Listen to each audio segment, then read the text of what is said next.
Sunin raadiyoon sagalee Ameerikaati.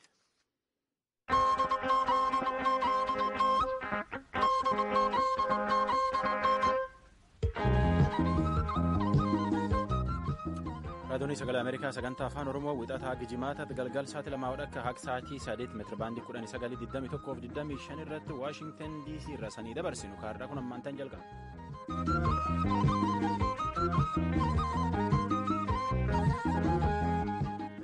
Babaroota olee galchumallee ni sannagaya arda jimaatii waxabajjiin 16 bara 2017 raadiyoon VOA Afaan Oromootiin Waashingtan DC irraa Naayilsaatii fi raadiyoon sanii dabruu jirtu caqasuu jirtan ansora haala keetii dhiyaadha jenna. Kan oduu dubbisu Antuu Jubee Horaati. Mataan oduu koolugaltoota gadhiisisuudhaaf tattaaffiin godhamaa jiraachuu IOM gabaasee jira. Tartiibii qubee afaan Oromoo akkamitti deemuu jira maanta maan ta'e embaasiin Ameerikaa Finfinnee jirtan irratti ammallee waa jedhe yaanu marsanii argitu falfala nama jalaan deebiin kaanitti nu faana jira hagduriillee caala jabaannee keessa baanaa jedhe pirezidaantiin Ameerikaa seeri cabsitee jedhaniitiin bulchiinsisaatii fi waan bulchiinsiisaa durii Raashiyaa waliin qabu jedhan qorachuu jiran waan argamne keessaa tokko oduu tasaana tujube.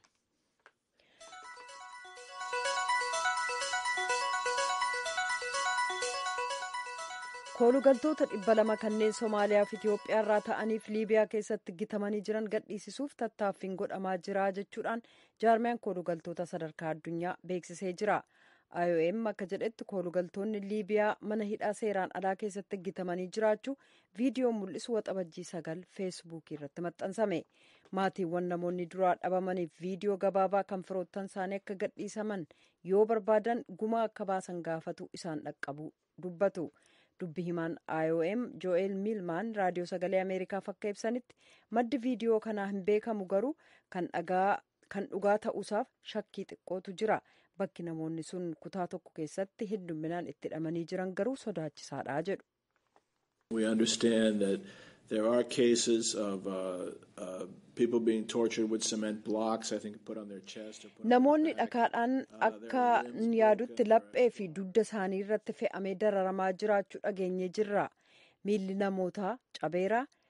Dirmimmuun qaama isaanii irratti kan mul'atuuf namoota akkaan huuqqatantu mul'ata. Kanneen ijaan argan illee midhaan nyaataa utuu hin argatin hanga tokko turuu isaanii dubbatu jedhan. Yakkamtoonni kun namoota iggitanii jiran gadhiisisuudhaaf hanga $8,000 olii ka gaafatan ta'u Milmaan ibsanii maatiiwwan isaaniis firoottan isaanii gadhiisisuuf qabeenya isaanii gurguraa jiru jedhan. IOM koolugaltoonni kun bakka itti hidhamanii jiran adda baafachuuf michoota isaa waliin hojjetaa jiraachuu beeksise. Jabuutiin erga Qaataar humnooti ishee nagaa eegsisan jalqaba torban kanaa daangaarraa kaastee booda Eertiraan naannoo falmisiisaa ta'e dhuunfatte jechuun himatte. Aangawoonni Jabuutii akka jedhanitti loltoonni Eertiraa naannoo gaara Dumeeraa fi odola Dumeeraarraa to'atanii erga Qaataar roobii darbe loltoota ishee 450 kanneen waggoota 7 naannoo sana to'ataa turan achii kaaftee booda Qaataar maaliif tarkaanfii sana akka fudhatte hin ibsine sochiinsee kun kan dhaga'ame erga Eertiraaf Jabuutiin Saawudii cina hiriiruudhaan falmii dippiloomaasummaa Qaataariif hollaa ishee gidduutti geggeeffamaa jiru irratti hirmaatanii booda tokkummaa mootummootaatti ambaasaaddara Jabuutii kan ta'an Mohaammed Saayid Doolee raadiyoo sagalee Ameerikaaf akka ibsanitti biyyi isaanii gola nagaa eegumsaa kan tokkummaa mootummootaatti komee ishee dhiyeessitee jirti jedhan. Raadiyoon sagalee Ameerikaa aangawoota Eertiraa biraa deebii argachuuf yaaliin godhe hin milkoofne Eertiraaf Jibuutiin bara 2008 keessa erga akka Jibuutiin jettutti Eertiraa loltoota ishee daangaa irratti bobbaaftee booda walitti bu'anii turan. Manni murtii federaalaa Lidataa dhaddachi arfaffaan yakka shororkeessummaan himatamanii ofirraa ittisaa kanneen turan himatamtoota 13 keessaa 6 walaba innaa gadhiisu 7 irratti immoo balleessaa muree jira. Kanneen walaba jedhaman har'umaa qabee mana hidhaate akka gadhiisaman ajaje. Murtiin adabaas beeksisuuf beellama kenneera. Galmee kabroodhaan immoo dhimma gurmeessaa ayyaanoofaa kan ilaaleen murtii kennuuf beellama kabroo kennee jira jechuun Mallas Kaachoo ammaa Finfinneerraa gabaaseera. Hoogganoonni miseensota mana maree Yuunaayitid Isteetsi wabii nyaataa Afrikaa keessaa dhabamuusaaf furmaatii barbaadamuu qabaa jedhan. Kan bara 2003 keessa beela Itiyoophiyaa mudate gabaasuuf ramadame. Gaazexeessaan tokko kamisa darbe koree birkii miseensota mana maree bakka bu'oota uummata Ameerikaa duratti kanneen dhugaa ba'an hayyoota 3 keessaa tokko. Koreen kun rakkoo midhaan nyaataa Yemen Afrikaa keessaa irratti mari'atee jira. durataa koree kanaa akka ta'an miseensi mana maree yuunaayitid isteetsi Chris Smith rakkoo walitti bu'iinsaan kan ka'e gargaarsa namoomaa kanneen barbaadan bira ga'uu waan hin dandeenyeef waraanni akkasii dhaabachuu qabaa jedhan. Pireezidaanti Doonaald Tiraamp gargaarsi USAID'n kennu dhibbarraa harka 31 akka gaccabu gaafachuu isaanii immoo yaaddoo biraa uumuun hedduu yaaddessee jira. Maallaqi kun xiqqaannaan sagantaalee dhimmootii beelaa irratti hojjetan miidhuu mala. Smith michoonni yuunaayitid isteetsi rakkoo nyaataa kanatti birmachuudhaaf akka hojjetanillee waamicha dabarsaniiru. Kadhagaa jirtan raadiyoo sagalee Ameerikaa sagantaa afaan Oromooti. Pireezidaanti Doonaald Tiraamp qorannaa dhimma Raashaa kan gorsaa addaa Roobert Miyulariin hoogganamu ilaalchisuun murtii haqaa danquu isaanii qoratamaa jira gabaasa jedhu balaaleffatanii jiran. Tiraamp qorannaa sana ilaalchisee ammayyuu mormaa jiran Riippaabilikaanonni hanga ammaatti isaan cina hiriiranii jiru. Gabaasaa Jiimmaloon soraa dhiyeessa.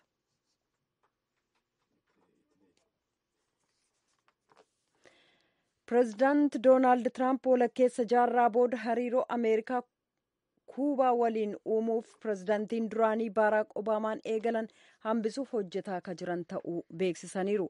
Qajeelfama har'a bahuun dhiibbaa inni qabaatu hojiirra innaa ooluusaa kan beeksifamu ta'u aangawaan gameessi Waayit Haawus tuuta oduuf ibsaniiru. Imaammati sun pireezidantichaan kan beeksifame Maayaamii Liitil Havaanaa bakka jedhamu keessatti yoo ta'u qajeelfama sana wixineessuun battala jalqabaa jedhan. Kanneen keessaa lammiiwwan Ameerikaa gara Kuubaatti akka hin imalle daldala biyyattiirraas kan ugguru. Kanneen imaammata Tiraamp wixineessan akka jedhanitti tarkaanfiin bulchiinsi Obaamaa duraanii fudhatame waraanaaf tajaajila basaasaa Kuubaa cimsaa jedha. Ministiriin nagaa eegumsaa biyyoolessaa Yuunaayitid Isteetsi sagantaa immigireeshinii kan yeroo bulchiinsa Obaamaa ba'eef maatiiwwan koolugaltootaa kanneen ijoolleen isaanii seeraan biyya kana keessa jiraatan biyyaa akka hin baane eeyyamu hambisee jira. Ministiriin nagaa eegumsaa biyyoolessaa ibsa kaleessa galgala baaseen akka jedhetti hoogganaan ministirichaa Joon Keeriin seerri sun akka hafu mallatteessaniiru. Pireezidaantichi duraanii Baaraak Obaamaan sagantaa sana bara 2014 keessa kan labsan yoo ta'u Obaamaan isaaniif kanneen irran deebi'a. Obaamaan kan isaan eeyyama kennaniif koolugaltoonni Yuunaayitid Isteetsi keessa jiraatan kunuunsa addaa akka argataniif kan isaan baasan kutaaleen Ameerikaa 26 mormaniiru. Waadaa yeroo duula filannoo Tiraamp keessaa inni ijoon koolugaltoota seeraan alaa biyyattii keessaa baasuudha. Haa ta'u malee ibsi kun sagantaa daakaa jedhuuf kan ijoolleen koolugaltootaa ijoollummaatti as dhufan biyya akka hin baane hin ilaallatu. Oduu namaaf qabnu kanuma.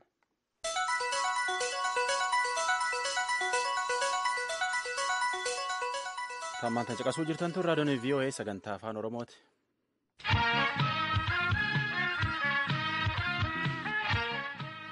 Abbaan alangaa addaa waan Raashiyaaf bulchiinsi pireezidaantii Ameerikaa gaaf duul filannoo pireezidaantummaa Ameerikaa waliin qabaatan qorachuuf dhiyootan filani daayirektarii FBI ka duri Roobert Muuler hojiitti jira. Pireezidaantii Tiraamp ammoo tunini falfal nam jalan deebine dharwalti guuranii ragatti barbaaduu jiranii jedhe dheekkamsaan dubbate. Miseensotii paartii Tiraamp ammoo uumis faanii jiran fakkaatanii jedha gabaasaan VOA oduu tanaan erge Jim Malone. Taatullee Tiraamp ergaa Tiwiiterii irratti erguu amaleeffateen qorannoo dharaatti dhugaa barbaaduun tunin waan seenaa Ameerikaa keessattuu takkumaayyuu arganii hin beekne jedha. Tiraamp waan isaaf Raashiyaan himatan kana mormachuuf ofirraa dhowwaa baheetiin amma ammoo siyaasaan qarqaarsitti barbaadachuu jira. And as you know, we're under siege. You understand that. But we will come out bigger and better and stronger. Akkuma arguu jirtanii dharaa dhugaatti barbaaduu jiranii irrum deebineet in mormanna hagduriillee caala jabaanne keessaa baanaa jechuun dubbata pireezidaant Tiraamp. Paartiin Demokiraatiif Tiraamp faati paartiin Demokiraati Tiraampi fi miilota isaa irratti dubbi Raashiyaa tana jabeessuutti jiran tana keessaa tokko miseensa Kongireesii Ameerikaa kutaa Meerilaand Elijah Cummings. This is about the fight for the soul of our democracy. We cannot afford to lose this one. Tunini hojii demokiraasii teennatti lubbuu deebisuuf hojjetan tun harkaan ba'uun mallee jedha miseensi marii kunin. Tiraamp yooyyuu hedduu yoo wa jedhaan cufaayyuu oduu tana tiwiiteriitti geeffata. Miiloti paartii isaa ka akka afyaa'ii mana marii Ameerikaa Paawul Raan faati Tiraamp hojii akkana tana irra hin turre itti haaraa jedhan. Presidents knew at this. He's new to government. And so he probably wasn't steeped in the long-running protocols Pirezidaantii kana that establish tunin the hojii relationship haaraa between hojii kan irratti hin DOJ, turre FBI, waan and White House. ministeera haqaatii fi FBI waliin qabanii hariiroo isaan waliin qaban ka gargar hin cinne akka dansaa hin beekne tahaa jedha.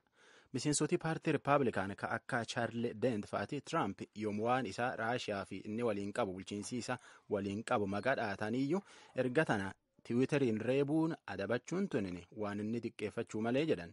Tiraamp hojii dhugaa jallisee jedhanii qorachuu jiran. Raashiyaan dhugaa jallisuu filannoo Ameerikaa keessi seente dubbii dhossaa miilota isaa dhugaa tana dhossuu fi hojjattee jedhaniitiin qorachuu jiran. Soddaa isaa kan intali isaa fuudhe itti gaafatamtoota bulchiinsisa warris walii hojii qarqaaruu fi bulchoota isaa gargara filannoo pirezidaantummaa Ameerikaa irratti keessumattuu yoo Ameerikaan yoo bulchiinsi pirezidaantii Tiraamp hojii jalqabuuf deemuu jiru keessatti bulchiinsi isaa kunin Raashiyaa waliin hojjatee jedhanii dubbachuu jiran yoo tun dhugaa taatee balleessatti muranii hojii irraa buusuufa danda'an taatullee achi gahuun duratti dharaaf dhugaa hojii tanaa qorannoo tana akka dansaa keessaa mirkaneeffachuutti jiranii wamtaateefuyyuu qorachuutti jiran.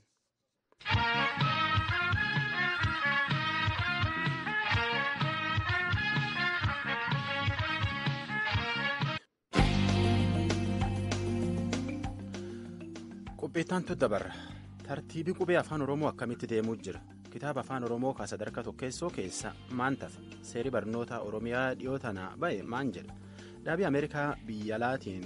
Ameerikaan biyya alaatiin qarqaartu USAID piroojeektii Oromiyaatti fi Itoophiyaatti ijoollee dandeettii dubbisuu qaban guddisuuf qopheessanii horii miliyoona hedduu itti baase barnoota Oromiyaa keessa maanti gama afaaniitiin wayyaa'uu male. Tuttuninii fi marii qophii dhiyoo tanaa biyya keessaaf biyya alaatti itti jiran keessaa tokko imbaasiin Ameerikaa Itoophiyaa jirulleen dhiyoo tana tan irratti hojjechuu jira. Plus Barnett itti gaafatamaa odeeffannoo imbaasii Ameerikaa Itoophiyaa jiruuti gara qophii namoo san deebisee qopheesse.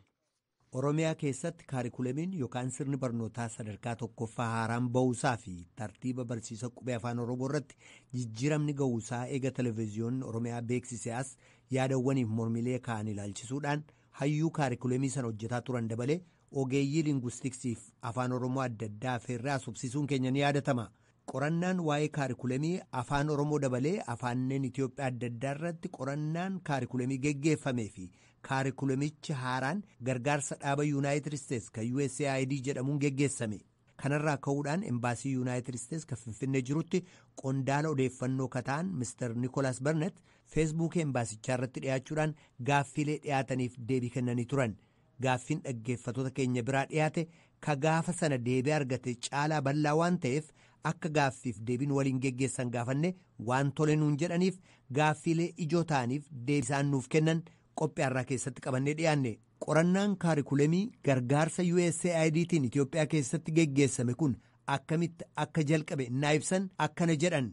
Back in 2010, we conducted the Early Grade Reading Assessment, the EGRA, in partnership with the Ministry of bara Education. 2000 keessa barattoota gulantaa jalqabaa irratti haala dandeettii dubbisuu ilaalchisee qo'annaa tokko gaggeessinee ture. Sunis ministeera barnootaa biyyoolessaa waliin ta'uudhaan ture. Kaayyoon isaas Itoophiyaa keessatti ga'ummaa ijoollee waa dubbisuu qaban fooyyessuu irratti kan xiyyeeffatedha. Rakkoo gama kanaa maal akka tures hubachuudhaaf ture. Kanaanis USAID'n tarsiimoo qorannaadhuma walfakkaataa sadarkaa addunyaatti bara 2011tti gaggeessee ture wajjin kan wal qabatedha. Akkaataan qophii kaarikulamii sanaa garuu bayii qorannaa geggeessameef yaada qaama barnootaa naannoo sanaa irratti kan hundeeffame ta'uu dubbatan. Kun ta'us kan afaanneen torbanii guutummaatti wal fakkaata jechuu miti jedhanii kun ta'us kan naannolee maraa guutummaatti wal fakkaata jechuu miti jedhanii akkuma afaan tokko sakaan irraa adda ta'e adda addummaa akka qabu dubbatan. Dubbisuu barsiisuun utuu qubeen barsiisiin akkamitti danda'ama? Barsiisa dubbisuuf barsiisa qubee akkamitti adda baasu jechuudhaan gaaffiileef qeeqawwan dhiyaataniif ennaa deebii kennanis. This project, first of all, was only for teaching reading. And people who say that you need the alphabet in order to read are absolutely right. Jalqabuma isaati pirojektiin kun dubbisa barsiisuudhaafi.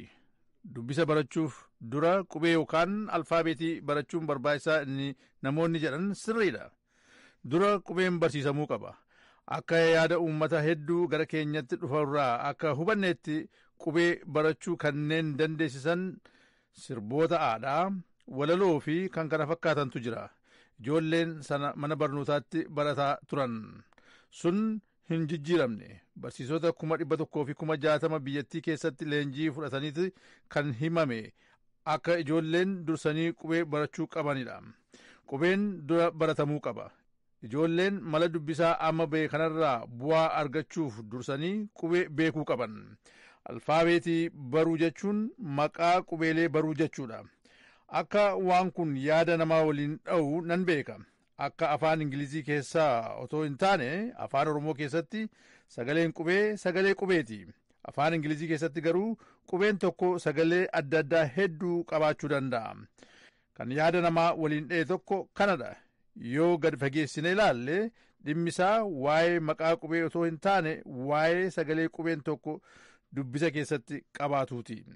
Qorannaan geggeessameef kaarikulamiin qophaa'e sun tartiiba qubeen itti baratamu wajjiin hidhatan qabu hidhatallee hin qabaatu jedhu. Kaarikulamiin ennaa qopheessamillee mala tokkotu afaanota maraaf naannolee maraaf hojjeta jechuu miti.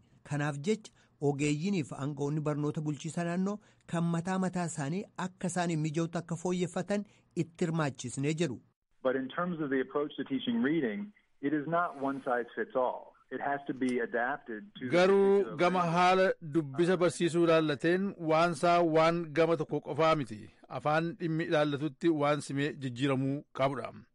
Sana waan ta'eef afaanota kutaalee Itoophiyaa hundi kan kariikulamii yookiin caasaa barnootaa kun gonfatanidha.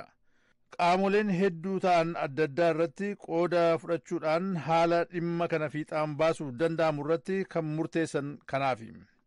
Dhimma kanannaa raawwatu akkaataan jechoota sagalee walitti dhufeenyaa fi kan kana fakkaatan tilmaama keessa galuu qaban. Kana USAID qofa miti kan murteessu. Nuti dhimmi kun akka haala gaariin raawwatu ogeessota beekumsaa fi biiroolee naannoo qindeessan deeggarsa gochuudhaan akka isaan caasaa kan hojiirratti godhan dandeessisne.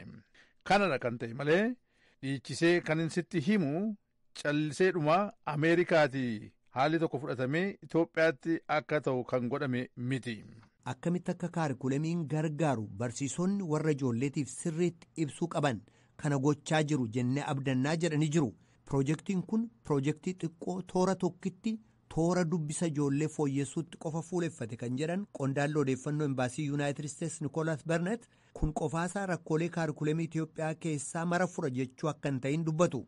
Kitaabota kaarikulamii haaraa kana keessatti qubeen tartiibaan barreessame hin jiru. Ijoolleen qubee hin baratiin akkamitti dubbisa barachuu danda'u? Kitaabarra hin jiru taanaan immoo eessaa qubee baratuu ka jedhu ture gaaffiin kiyya tokko. I think you're right. I think that adds to a lot of the misunderstanding.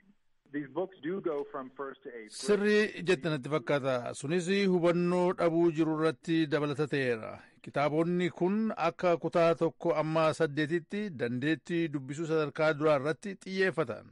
Ta'us garuu leenjii akkuma biyyoolessaatti barsiisotaaf kennamaa ture sanarratti alfaabeetii yookiin qubee dura barsiifamuu akka qabu ifa godhameera. Imaammata barnoota Ameerikaa fi Itoophiyaa hedduu garaagarummaan guddaa ni jira. Yuunaayitid Isteetsitti ijoolleen mana barnootaa otoo hin seeniin waan irraa baratan baay'eetu jira. Kan akka kitaabaa, qophiiwwan ijoollee karaa televezyiinii dhiyaatanii fi kan baay'eetu jira. Itoophiyaa keessa kun hin jiru. Yookaanis inni jiru gahaa miti. Eessumattuu yoo ta'e dubbisuu barsiisuu jalqabuun dura ijoolleen alfaabeetii yookiin qubee barachuu qaban. Itoophiyaattis kun waan addaa miti. Yeroo qajeelfamii barsiisotaaf kennametti egaa kitaabonni dubbisuu fooyyessuudhaaf dhiyaatan kun qubee akka bakka hin buune ibsameefiira. Ammas taanaan karaa durumaan qubee barsiisuuf ittiin adeemaa turan barsiisuuf akka itti fufan gorsina. Faarruus ta'e waan duraan fayyadaman hunda jechuudha. Dubbisuudhaaf sagalee qubeewwan sun baasan baruudha. Dura qubee beekuu qaban. Dhumarratti waa'ee kaarikulamii kitaabota haaraa kana kan murteessu USAID otoo hin taane biiroolee barnootaa naannolee akka ta'e dubbatu Nikoolas Barnet. I've heard some people say that, the regional authorities on Oromo TV said it was a mistake. Namoonni dura televezyiinii naannoo Oromiyaa fi hooggantoonni Oromiyaa dogoggoraan qubee hin maxxanfamin hafee jedhanii jechuu dhageenye. USAID'n kitaabicha ilaalchisee waan jedhe hin jiru ture. Kitaabota kana olaalte naannoodhaan naannootti amma ta'e addaddummaa ni qaban. Addaddummaan kun immoo fedhii naannolee irratti hundaa'eetu. Ammas taanaan hawaasni ijoolleen qubee barachuu qaban ilaalcha jedhu ni kabajna. Karaa feesbuukii yeroo darbe akkuma ibsine biiroon barnoota naannoo Oromiyaa san godhuudhaaf walii galeera. Waa'ee qubeetti maaliif ilaalchi guddaan akkanaa akka kenname maaliif uummanni akka quuqamu naaf galaa jedhu qondaalli odeeffannoo kan embaasii Yuunaayitid Isteets Finfinnee keessaa Nikoolas Bernet. There's a lot of hurt in Ethiopia right now beyond this issue. And so people are still angry. People are still hurting. Yeroo ammaa kana Itoophiyaa keessatti hubaatii yookiin miidhama baay'eetu jira. Kana qofa miti jechuu kiyya. Uummanni ammallee aarii guddaa qaba. Wantoota dhiyeenya kana biyya kana keessatti ta'een miidhameera uummanni. Sanyii isaan irratti hundaa'uudhaan akka itti hubaman jiraachuu ilaalchisee sodaa qaban. Sana hunda beekna. Dhimmi kun dhimma lafumaa kaatee tuqxu miti. Eenyummaa fi aadaa uummataatiin walqabatee irratti eeggannoo ni goona. Dhimmi qubee kun deddeebi'ee ka'uun maalirraa akka ta'e nuuf gala. Eenyummaa isaaniiti. Yeroo hedduu fudhatee waan ta'edha. Kana hunda ni kabajna. Mootummaan bulchiisa naannoo maal akka hojjechuu qabu ani itti himuu hin danda'u jedhanii garuu uummata yaaddoo qabu dhaga'uu fi waliin mari'achuun gaarii akka ta'e hubachiisan. And I think that there should be a discussion. If people are worried that the alphabet's not being taught sufficiently, then there should be a discussion. I hope. Mariin godhamuu qaba jedheen amana. Qubeen tartiiba eeggatee barsiifamaa hin jiru taanaan maatiin barsiisotaa akkaataa itti ijoolleen barachaa jiran hin gaafatan jedheen yaada. Mootummaan naannoos gaafachuu qaban. Qarqaarsi mootummaa Yuunaayitid Isteets hoo barbaachisee hoo gaafatame ilaallee kan itti adeemnu ta'a. Dura garuu gaaffiin nu dhiyaachuutu dursa. Hunda dura waan hawaasni beekuu qabu tartiiba qubee irratti addaddummaan akka hin jirredha. Akkuma duriitti eegamee turuu akka qabu nutis walii galla. Kan nuti gochuu barbaannu dubbisa fooyyessuudhaaf mala jira jedhamee hojiirra oolchuu yookiin fayyadamuudha. Mootummaa Yuunaayitid Isteetsis ta'e USAID'n Itoophiyaan sirna barnootaa akkamii akka hordofu irratti fe'uu hin danda'an. Akeekni piroojeektichaas akka waahila tokkootti rakkoo jiru qoratanii mala ittiin fooyya'uu danda'u irratti gargaaruudha jedhanii jiru. Qondaalichi odeeffannoo kan embaasii Yuunaayitid Isteets Finfinnee keessaa Nikoolas Bernet ibsa isaan nuu kennaniif guddaa galatoomsannaa. Sagantaa keenya kanarraa kanumaan xumurra. Nagaatti. Ani namoo daandiiti. Caqasuu jirtan tun raadiyoon VOA sagantaa afaan Oromooti garaatu jubeessan deebise. Sagantaa keenya xumuruu dura matoota oduun irra deebi'a. Koolugaltoota 200 kanneen Somaaliyaa fi Itoophiyaa irraa ta'aniif Liibiyaa keessatti gitamanii jiran gadhiisisuuf tattaaffiin godhamaa akka jiru ta'uu jaarmiyaan koolugaltoota sadarkaa addunyaa beeksiseera. IOM akka jedhutti koolugaltoonni Liibiyaa mana hidhaa seeraan alaa keessatti gitamanii jiraachuu viidiyoo mul'isu waxabajjii 9 feesbuukii irratti maxxanfame. Maatiiwwan namoonni duraa dhabaman viidiyoo gabaabaa kan firoottan isaanii akka gadhiisaman yoo barbaadan gumaa akka baasan gaafatu isaan dhaqqabu dubbatu. Jibuutiin erga Qaataar humnooti ishee nagaa eegsisan jalqaba torban kanaa daangaarraa kaastee booda Eertiraan naannoo falmisiisaa ta'e dhuunfattee jechuun himatte. Aangawoonni Jibuutii akka jedhanitti loltoonni Eertiraa naannoo gaara Dameeraaf odola Dameeraa kan to'atan erga Qaataar roobii darbe loltoota ishee 450 kanneen waggoota torban darbaniif naannoo sana to'ataa turan achi kaaftee booda. Manni murtii federaalaa Lidataa Dhaddacha Arfaffaan yakka shororkeessummaan himatamanii ofirraa ittisaa kanneen turan himatamtoota 13 keessaa 6 walaba innaa gadhiisu 7 irratti immoo balleessaa muree jira. Kanneen walaba jedhaman har'aa qabee mana hidhaatii gadhiisamanii jiru. Oduun ammaaf qabnu kanuma. Ajajamnulleen qopheeteen fixachuu jirra. Caqasuu jirtan tun raadiyoon VOA sagantaa afaan Oromoo meetira baandii 19:21 irra nu caqasuu jirtan yaada qabdan nu barreessanuu bilbila qophii dansa keessanuu tura sagantaa afaan Amaaraa jalqabaa wixata wal argam kenna.